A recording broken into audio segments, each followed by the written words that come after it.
그 부부가 같이 산다고 하는 게 아마 신혼 초의 그 로맨틱한 어떤 사랑 대상.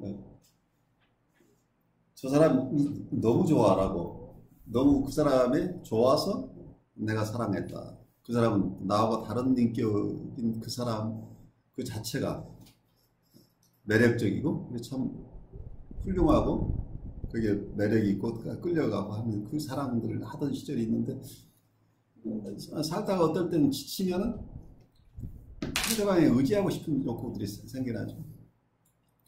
그래서 의지하는 걸 좀 받아주다가 너무 화나면 뭐야, 당신 몇 살이야? 내가 당신 엄마야? 내가 당신 아빠야? 이제 이러면서 서로 티격태격 가능성이 높아지는데, 어느 부부나 우리가 살면서 힘들어지면, 그러니까 어른이 돼도 자기애적 서플라이가 필요하다고 하는 게, 누군가 지지해주고 칭찬해주고 격려해주는 사람이 필요한데, 그게 가장 손쉽게 그래도 청해볼 수 있는 게 부부관이잖아. 그러니까 우리가 어른스럽게 살고 있지만 우리 안에는 또 어린아이가 항상 있어요. 그래서 그 어린아이도 우리가 버리지 말아야 된다는 얘기예요. 그래서 어떤 때는 우리가 어른으로서 건강하게 잘 지내지만 어떤 때는 힘들 때는 서로 배우자가 기대고 격려받고 어떤 지지해 줄 수 있는 대상, 주고받을 수 있는 대상으로 서로 관계가 이루어져야 이 두 가지 기능이 적절하게 조화돼야 된다. 너무 한쪽만이 결혼 생활이라고 이 상황에서 난 정말 로맨틱한 대상을, 어른스러운 대화나 어른스러운 관계를 맺지 않고 너무 이렇게 애처럼 하는 거, 이런 경우가 난 너무 싫어서, 그러다 보면 서로 항상 의존하는 사람인 것처럼 하고 짐이 되고 부담스럽고 이러면서 관계가 나빠질 수 있는데, 이 두 가지가 다 필요하다는 인식 자체가 우선 굉장히 중요한 것 같아요. 어쩌다가 너무 힘들어 좀 기댔는데 상대방이 뭐야 하고 어깨를 내주자고 옆으로 비껴버려가지고 자기가 쓰러졌단 말이에요. 그럼 이때 화가 나잖아. 화가 나면 보복하게 되잖아. 두고 봐라. 근데 그 뒤에 상대방이 또 이제 힘들어서 자기에게 기대려고 할 때 보란 듯이 또 상대방을 넘어뜨리고. 근데 이런 것들이, 그래서 어떨 때 우리가 약해질 때 상대방에게 자기적 어떤 지지를 받고 싶고 위로받고 싶어 하는 그 마음들을 서로 감싸 안을 수 있는 힘들이 있어야 되는데, 이걸 너무 우리가 어른이라는 이유 때문에 이걸 받아주지 않는다고 하는 게 굉장히 큰 데미지가 될 수 있죠, 상대방에게. 그럼 관계에 큰 악영향을 미칠 수 있다. 그래서 우리 안에 항상 두 가지가 있고, 그 나르시스틱 니드는 우리가 평생 있는 거라는 얘기예요. 거기에 너무 의존해서 문제가 되는 거지. 실제는 우리가 건강하게 살아가는 과정 속에 누군가가 나를 칭찬해주고 격려해주는 사람이 없다고 한다면 내가 살아가는데 굉장히 힘들어요, 누구나가. 그래서 우리가 서로를 격려해주고 위로해주고 힘들 때 붙들어주고 하는 이 관계들이, 부부 간의 관계뿐만이 아니라 친구들 간의 관계, 그리고 어떤 내가 속하는 공동체에서 서로 이런 것들을 주고받을 수 있어야 된다는 거예요. 코봇의 여러 가지 중요한 이론들이 나왔는데, 코봇 이론 자체만을 이해할 수는 없어요. 그건 프로이드를 이해한 뒤에 코봇을 이해할 수 있는데, 누구나 그래요.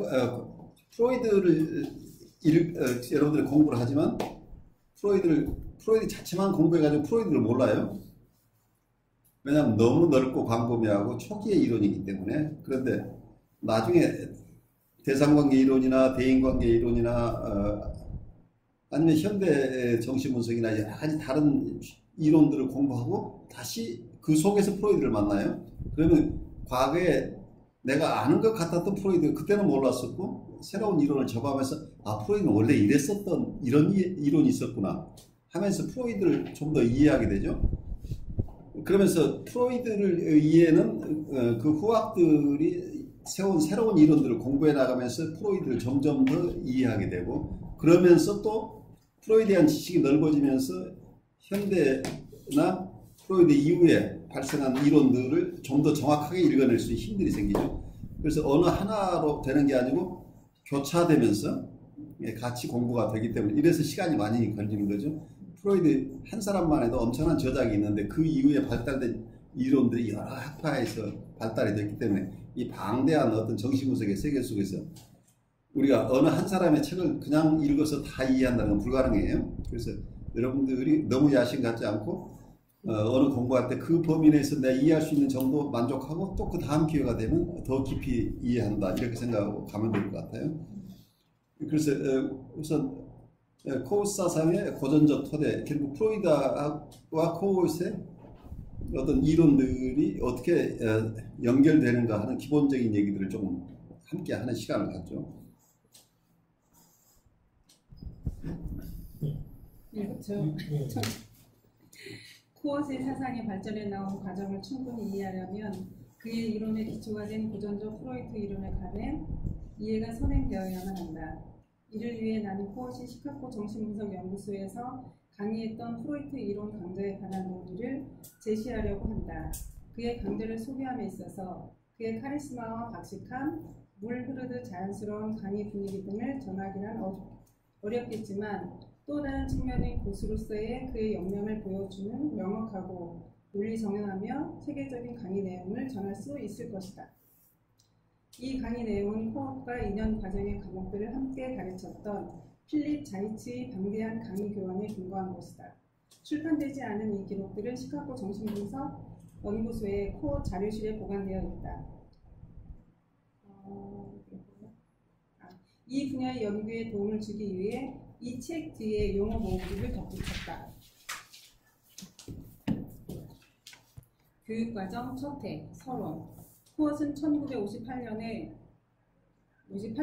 60년대 후반까지 2년 과정의 강의를 개설하였는데 이 강의에서 정신분석학 이론이 발달해 나온 역사를 강조하였다. 코엇은 서론에서 프로이트의 작업에 대한 그의 논의는 프로이트 이후에 계속해서 발전해온 정신분석 사상의 영향을 받았다는 것을 강조하였다. 이러한 코엇의 발언은 프로이트 학설을 변하지 않을 것으로 믿고 있는 많은 북미 정신분석 학자들의 교조적 입장에 대한 비판적 반응이었다. 당시 거의 모든 정신분석학 논문들은 서론에서 프로이트의 글을 인용하고 있었다. 이것은 논문의 공신력을 부여하려는 의도였다. 프로이트 학설의 변화를 시사하는 사상들은 빗나간 것으로 취급되었으며 프로이트 사상에 대한 혁신을 제안한 논문은 그 논문을 쓴 사람의 무의식적 의도가 도마에 올랐다. 코엇이 가르치기 시작했을 때는 자신의 이론을 공식적으로 발전시키기 이전이었기 때문에 이런 서론적 발언은 코엇 자신의 새로운 사상의 토대를 놓기 위한 시도가 아니었다. 다만 이것은 교수가 학생들에게 열린 마음으로 학문에 임할 것을 요구하는 주문이었다. 여기서 우리가 이해할 수 있는 것은 코웃이 굉장히 학자적인 태도를 가졌다고 하는 거죠. 맹목적으로 과거의 이론에 쫓아가는 사람이 아니었다. 그게 독창성이 밑바닥에 있었던 사람이었다는 걸 이해시키고 있는데 우리 동양에도 마찬가지죠. 옛날에 유학이 발전할 때도 항상 후학들이 어떤 새로운 글을 쓸 때 자왈부터 시작하죠. 공자왈 아니면 맹자왈. 그래서 자기가 새로운 것을 이론을 주창한다고 하는 것은 굉장히 위험했던 시절이죠. 그래서 자기가 어떤 새로운 생각을 하더라도 이건 원래 내 생각이 아니고 원래 공자님이 말씀하신 것을 내가 좀 더 여러분들에게 알아듣기 쉽게 얘기할 뿐이지 이건 공자님의 말씀이다 라고 해야 권위가 살았다는 얘기예요. 그래서 프로이드를 왜 사람들이 못 버리고 한다면 물론 프로이드가 중요하기도 하지만 이런 전통 속에서 프로이드의 이론과 다른 이론을 내세우는 것은 politically 정신분석이라는 이 세계 속에서 굉장히 위험했다는 거라고 같이 갈 수 있겠죠. 그래서 어떤 혁신이라는 건 항상 어려워요. 어느 분야나 혁신이라는 건 어려운데 그래서 제가 ICC를 넣을 때 여러 가지 장명을 하다가 내 마음에 끌렸던 게 이노베이션이에요. 결국 혁신이에요. 정신분석의 틀 속에서 내가 공부를 하고 그리고 또 그걸 프랙티스하고 사람들을 가르치는데 어떤 면은 과거의 정신분석에서 큰 자양을 받았지만 나는 내 삶 속에서 터득한 내 나름대로 여러 자양들이 있기 때문에 정신분석을 넘어설 수밖에 없지 않겠느냐. 그래서 이노베이션이 필요하다는 의미에서 이노베이티브 코칭 센터라는 이름을 썼던 이유가 그거예요.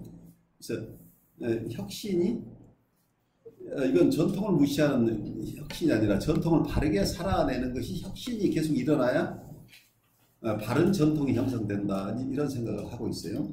그런 점에서 여러분들이 코스를 이해하고 그 다음으로 가보죠. 코엇이 주장한 바 정신분석 이론이란 정신분석 학회에 속한 몇 사람이 시사하는 것처럼 고정된 것이 아니라 지속적으로 변화하는 것이다.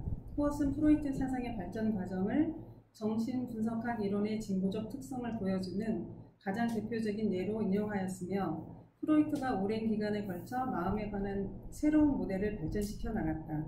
이를 위하여 옛 모델을 폐기하곤 했다고 언급했다. 자, 이제 이 점에서 여러분이 잘 이해를 해야 되는 게 프로이드를 공부하기 굉장히 쉽지 않은 이유가 프로이드가 저술한 어떤 논문들이 방대해요. 우선 방대하지만 어떤 같은 이론을 처음부터 끝까지 주장했으면 우리가 공부하기 쉬울 거예요. 특히 우리 한국 분들은 공부하는 걸 열심히 잘하니까 논리적으로 같은 얘기가 그렇게 수십 권 있다고 할지라도 만약에 그 내용에 큰 변화가 없었다면 우리가 공부하기가 굉장히 쉬웠고 거기에 나는 프로이드를 다 충분히 안다고 하는 사람이 많이 생겼을 텐데 가장 어려운 건 프로이드가 초기, 중기, 후기로 가면서 계속적으로 자기 이론을 쇄신해 나갔다는 얘기예요. 그리고 이노베이터였다는 얘기예요.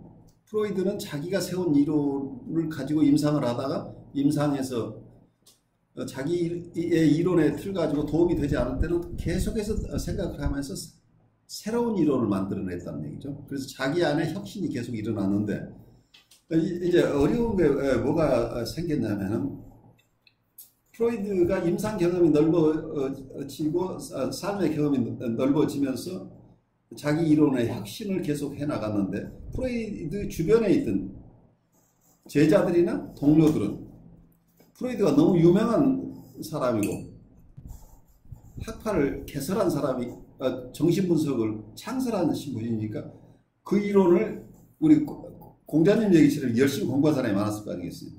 그래서 자기가 터득한 프로이드가 있어요. 내가 터득한 프로이드가 있는데 한 10년, 20년 지나다 보니까 프로이드 선생이 자꾸 딴 얘기를 하는데 따라가면 당기는 거. 따라가면 당기는 거. 계속해서 그게 아니야? 다른 얘기를 하나씩 이 산이 아닌가 봐. 그럼 저 산으로 가고 계시는데 그럼 또 열심히 저 산을 따라가는데 아니야 그 산이 아니야. 옆 산으로 또 가고 이러면서 끝까지 이렇게 따라갈 수 있는 힘을 가진 사람이 별로 없었다는 얘기예요. 그러다 보니까 지금 후학들도 마찬가지예요. 프로이드 이 방대한 이론을 다 소화하기에는 너무 시간이 짧아요. 그러니까 결국 프로이드의 초기 이론이나 중기 이론이나 후기 이론이 어느 이론을 기반으로 해서 그걸 발달시키는 이론 쪽으로 가게 된다는 거예요. 그러니까 프로이드는 동적인 역동적인 어떤 삶을 살았는데 제자들은 그 어느 한순간에 프로이드를 가져올 수밖에 없는 이런 한계가 생기는 거예요. 그래서 여러 학파가 생겨났다는 얘기예요. 그래서 모두가 프로이드를 주장하지만 근데 다 맞아요. 왜냐하면 다 프로이드의 옷자락을 하나씩 잡고 있는데 프로이드의 전체 삶이 아닌 거죠. 그래서 그런 점에서 프로이드는 자유스러웠어요. 자기 안에서 자기가 자기 이론을 혁신해 나갔지만 제자들은 그럴 자유가 없잖아요. 프로이드 선생은 자기 이론을 고쳐도 시비하는 사람이 별로 없지만 프로이드 선생님과 다른 얘기를 하게 되면 프로이드 제자들끼리 이 제자를 못 보는 거예요. 무슨 얘기인지 알겠죠? 너는 프로이드 이론가가 아니야. 이단. 그러니까 우리 학회에서 너는 좀 나가줘야 되겠어. 아니면 우리 스쿨에서 더 이상 가르치면 안 되겠어. 이런 상황들이 되니까. 이건 그냥 단순한 얘기가 아니고 어느 조직 속에서 도태된다고 하는 건 정신분석가로서 수명을 보장할 수 없는 상황이 되기 때문에 개인적으로도 굉장히 위험한 거죠. 이제 그런 상황 속에 있어서 같은 프로이드를 얘기하는데 왜 많은 이론들이 나왔는가 하는 배경을 이해하는데, 프로이드 선생의 끊임없는 혁신. 그렇지만 프로이드를 따르는 사람들은 그렇게 혁신적일 수 없었던 이 사정들을 둘 다 이해를 해야 되는 거죠. 우리 다음으로 가보죠. 이제 교수님 말씀에 제가 좀 생각난 게, 아까 이제 오면서도 이야기를 했지만, 이게 이제 정신분석이라고 하면 처음에 배우는 게 프로이트잖아요. 네. 근데 이제 그 초기에 뭐죠? 지형학적 이론. 하고 또 뭐죠? 그다음에 구조 이론. 구조론적 이론에서 거기에서 이제 거의 끝나는 거예요. 네, 거기에서 끝나는 거예요. 그렇죠. 이게 초기 이론만 배우고 그 이후 이제 그 발전해 온, 성장해 온 지금 현대 정신분석까지의 과정을 모르고 있는지도 몰랐어요. 예, 그러니까 거기에 입각해서 예를 들어서 뭐 판단을 하는 거죠. 그런 오류를 굉장히 많이 했다는 그러니까 생각을 저도 하고요. 100년 전에 정신분석을 공격하는 거란 말이에요. 네, 그러니까 거기까지만 아니까 그 그게 다예요. 이론으로 이렇게 접목을 시켰는데, 그게 아니라 지금까지 이렇게 성장해온 요기를 잘 모르니까. 근데 여기까지 배우려면 정말 계속 꾸준히 많은 시간을 공부를 했어야 되는 거잖아요. 그러니까 그런 오류가 좀 있었고, 또 하나는 지금 이제 말씀하실 때 우리나라 정치 어떤 정당이 딱 생각이 났어요. 네. 그러니까 예를 들어서 어떤 당은 사실 그 사람들이 그 당의 어떤 이념이 있는데 분명히 그걸 지지하지 않는 사람이 분명 있을 거라는 생각이 들지만 그 당을 나오지 못하고 자기가 살아남기 위해서는 그 당에 머물러야 되니까, 그렇죠. 분명히 자기의 어떤 가치와 그 정당의 어떤 이념은 다를 것이만, 그죠? 그냥 그걸 따라가는 일이 따라 있잖아. 나와서 딱 예, 만들잖아. 그런 생각이 좀. 그리고 그 정치도 그렇지만 종교에서도 뭐 하나 어떤 그 신학적인 어떤 관점? 네. 이것이 다르게 해석이 될 수 있잖아요. 어떤 하나님 말씀 이렇게 했지만, 근데 그걸 못 견디고 처음에는 그 주류에서 나오기가 너무 어려워서 하다가 이제 너무 많은 걸로 또 이렇게 개신교는 너무 많이 갈라지고 내가 옳다, 내가 옳다, 내가 옳다, 내가 옳다 이렇게 돼서 예수와 그리스도가 싸우게 되잖아요. 바로 그거죠. 예수님과 그리스도가 싸우고 있어요. 그래서 살아남기 위해서 오자락을 잡고 있어야 되잖아요. 그래서 떨어져나가면 생명이 끝나니까, 이런 생각이 좀 드네요. 그러니까 우리 프로이드가 이렇게 많은 전기 후기 이렇게 자기가 혁신하면서 이론을 개발한 거잖아요. 그렇죠. 근데 우리 요 앞부분만 배우고 요거에다가 보고 하니 이게 안 맞는 것 같기도 하고, 그렇죠. 이게 도대체 어디다 대고 이게 무슨 말인지도 모르겠고 뭐 그런 오류가 있었네요. 또 하나는 여러분들이 국내에도 여러 사이코 테라피들이 있잖아요. 그 세상에 수없이 많은 사이코 테라피가 수백 가지가 있는데, 그게 대부분 초기에 이걸 창설한 사람들은 정신분석을 공부한 사람들이에요. 그런데 그 중에서 어느 한 부분의 인사이트가 아주 좋아요. 그럼 그걸 특화.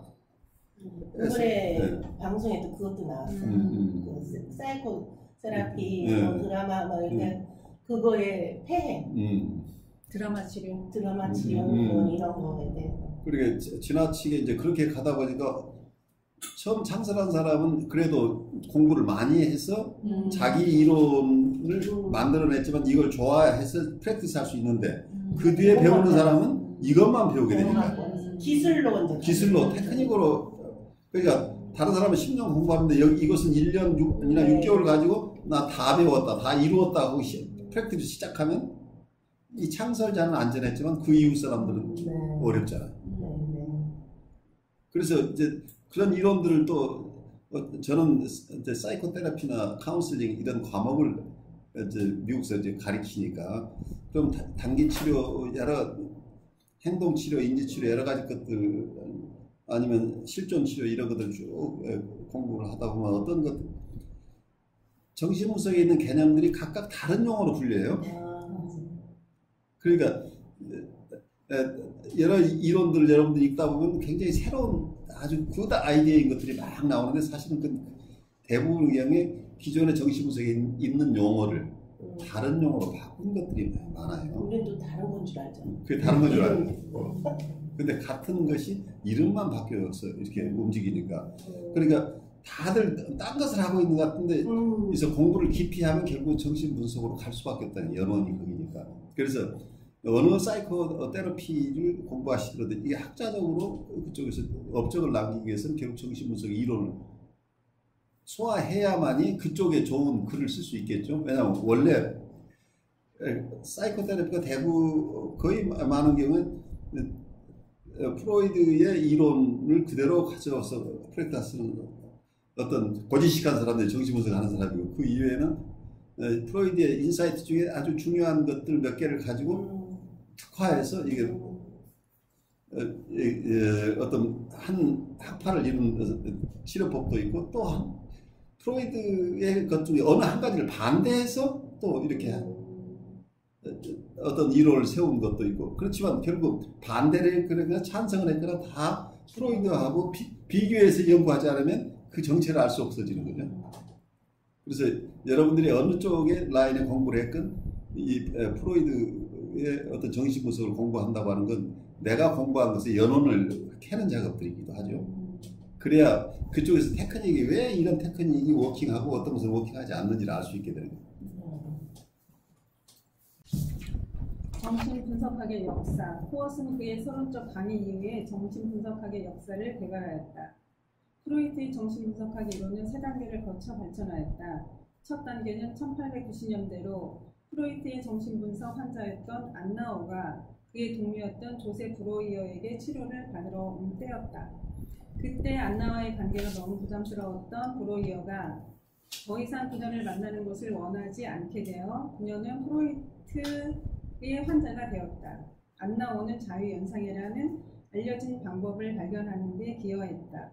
그녀는 프로이트에게 자신의 자연스러운 생각의 흐름을 방해하지 말라고 요구하였다. 프로이트는 이 첫 단계 동안에 자신의 기본 사상을 발전시켰고 그것을 1920년대까지 확장시켰다. 자, 여기서 우리가 잠깐 보죠. 여기서 안나오라는 인물이 나오죠. 그리고 브로이어가 나오는데 처음에 프로이드가 쓴 책이 브로이어하고 프로이드가 같이 쓴 책이죠. 예, 그만큼 초창기에는 프로이어하고 같이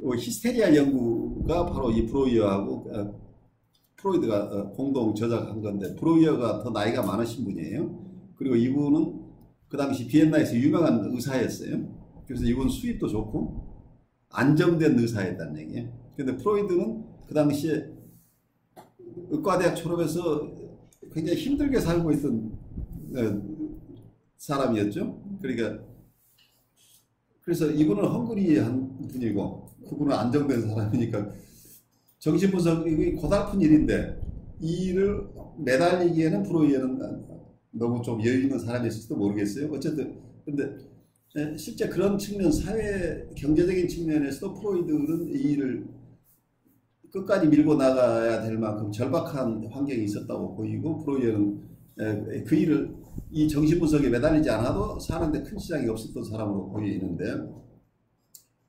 브로이어가 처음 만났던 이 안나오라는 분은 나중에 아주 유명한 학자가 된 분이에요. 그런데 그 당시에 치료 당시에는 굉장히 많은 히스테리아 증상 때문에 고생하시던 분인데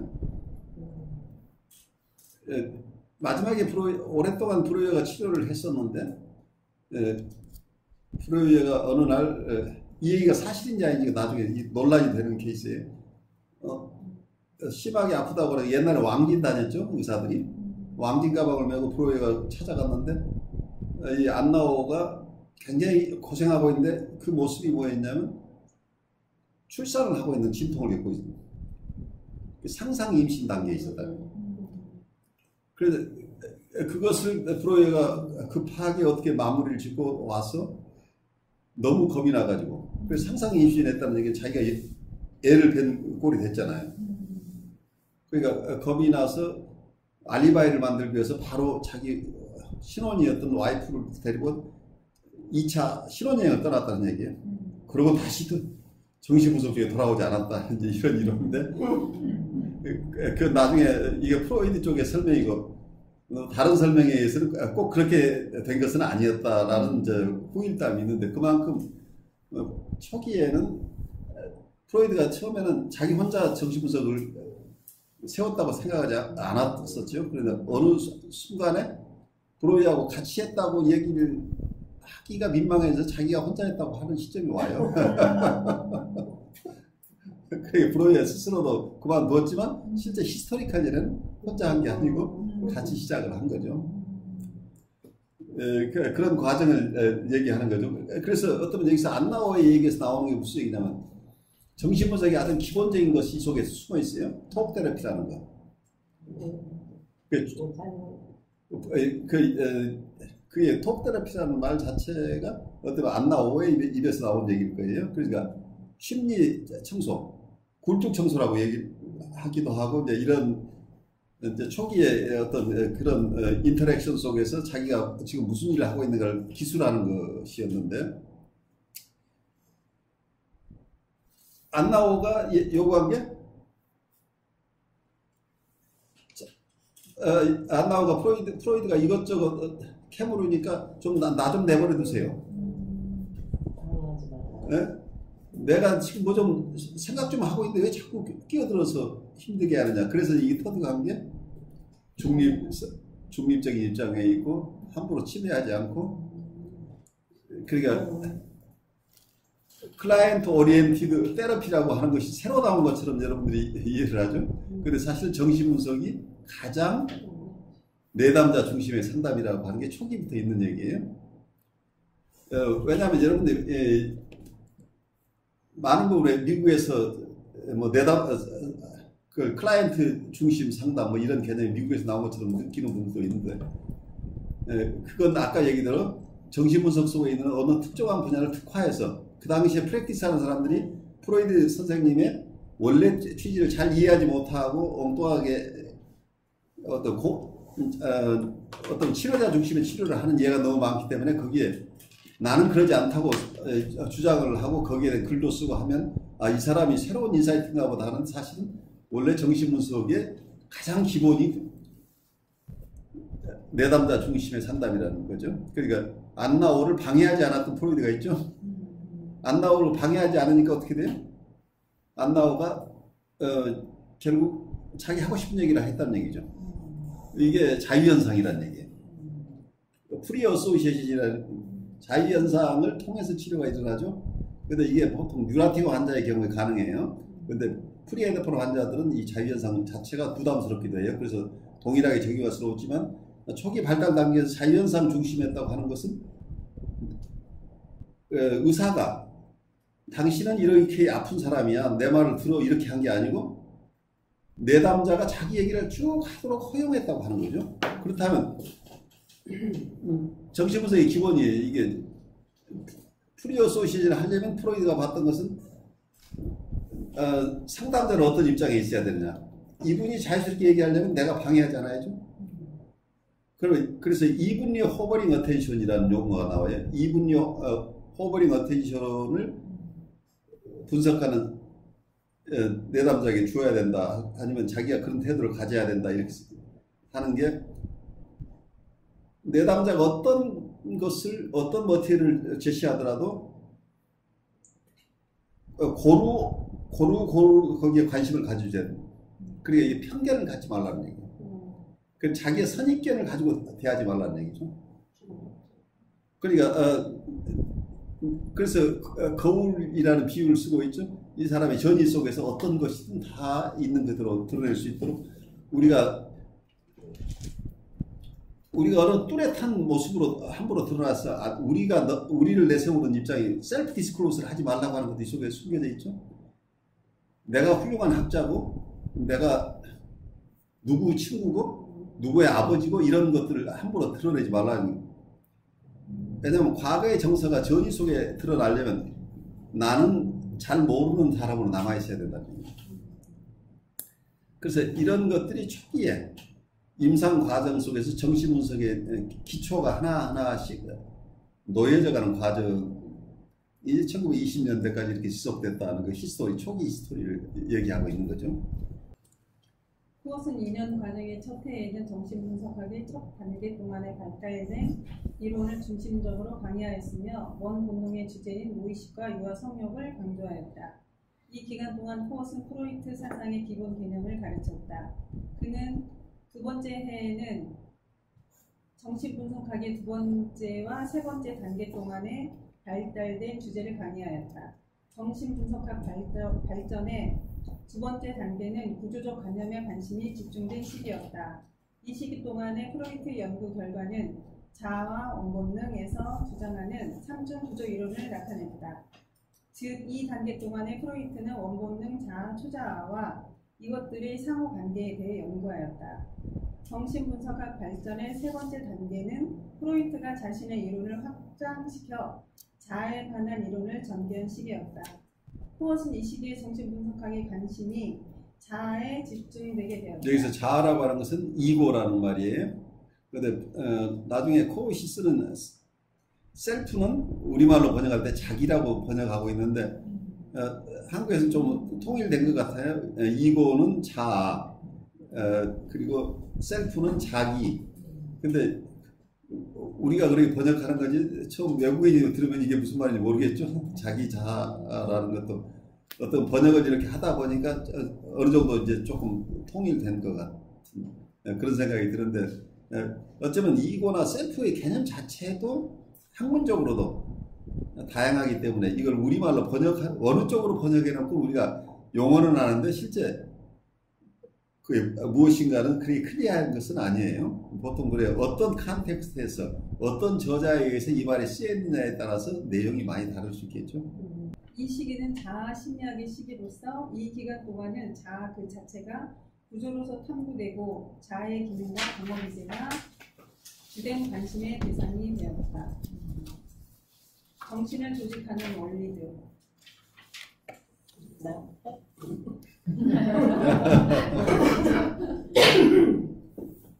정신분석학의 역사적 발전 과정을 개발한 후 코엇은 프로이드의 복잡한 심리학을 어떻게 가르칠 것인가 라는 교육 방법에 관한 문제를 다루었다. 그는 프로이트가 복잡한 심리학적 자료를 조직화하기 위해 5가지의 조직 원리들을 어떻게 발전시켰는가를 다루었다. 우리는 코엇을 따라 프로이드의 5가지 원리 중 4가지 원리를 자세히 살펴볼 것이며, 따라서 프로이트뿐만 아니라 코엇의 수업에 참여한 학생들과 마찬가지로 우리가 만나게 되는 임상 자료를 조직하는 도구를 얻고자 한다. 프로이드의 5가지 조직 원리는 다음과 같다. 1. 다양한 수준의 정신적 기능들을 위계화하는 원리.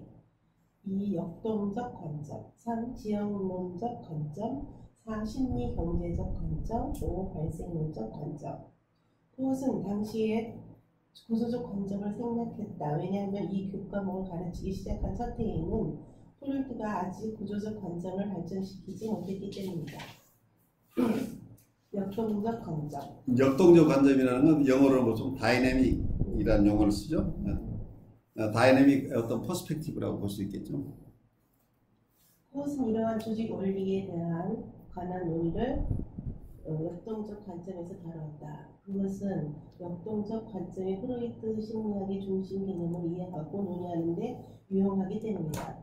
다시 말하면 역동적 관점은 의식적 사고에서 인식되지 않는 마음의 부분, 즉 소망, 기억, 환상, 금지 등과 같은 정신적 환상들을 담고 있기 때문이다. 이건 아마 번역이 잘 하면서 뭐가 좀 빠진 것 같아요. 여기서 마음의 부분 다음에 이라는 용어를 하나 써놔야 통할 것 같아요.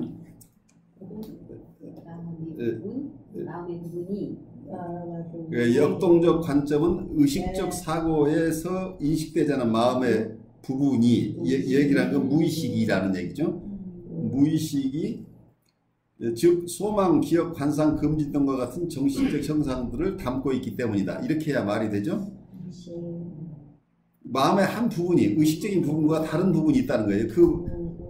그 의식적이 아닌 부분에 이가 안 들어가면 굉장히 오해가 되는 오해가 될 가능성이 네, 높죠. 네. 그래서 우리가 번역서를 읽을 때 항상 조금 우리가 어려울 때는 원문을 찾아봐야 되는 게 이제 그런 건데, 그래서 무의식 속에 소망이나 기억, 환상, 금지 등과 같은 정신적 현상들이 그 속에 담겨 있다고 하는 것들을 얘기하고 있죠. 근데 이 안하고 쉼표를 해도 같은 의미 아닐까요? 마음의 부분과 뒤에가 같다는 얘기잖아요. 아닌가요? 그렇게 오해된다는 얘기예요. 아닌가요? 그런 의미가 아니고 의식적인 생각이 접근할 수 없는 어떤 의식되지 않는 마음의 한 부분이 있다는 얘기예요. 무의식의 세계라는 그래도요, 무의식의 세계. 그래서 역동적이라는 얘기예요.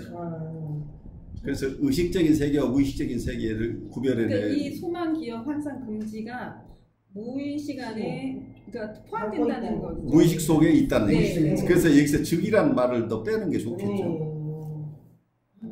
그러네요. 이런 거구나, 번역이.